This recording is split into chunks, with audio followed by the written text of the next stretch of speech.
America Iran तणावात पाकिस्तान अचानक मध्यस्थ कसा बनला, यामागे एक मोठं डर्टी सिक्रेट असल्याची चर्चा रंगली आहे। पाकिस्तानाचे लष्कर प्रमुख असीम मुनीर यांनी अमेरिकेचे राष्ट्राध्यक्ष डोनाल्ड ट्रम्प यांना थेट एक मोठं आमिष दिल्याचा दावा केला जातोय।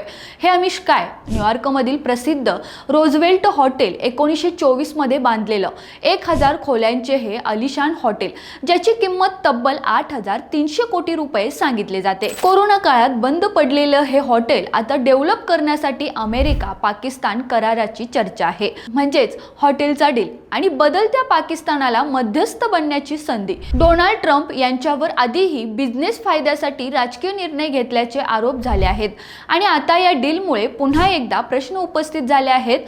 दरम्यान काही अहवालानुसार इराणला चर्चेत आणण्यात चायनाची भूमिका अधिक महत्त्वाची होती। मग प्रश्न असा, ही मध्यस्थी खरंच राजनैतिक होती की फक्त एक मोठा बिझनेस गेम? रोकठोक महाराष्ट्राला सबस्क्राईब करा आणि बेल आयकॉनवर क्लिक करायला विसरू नका।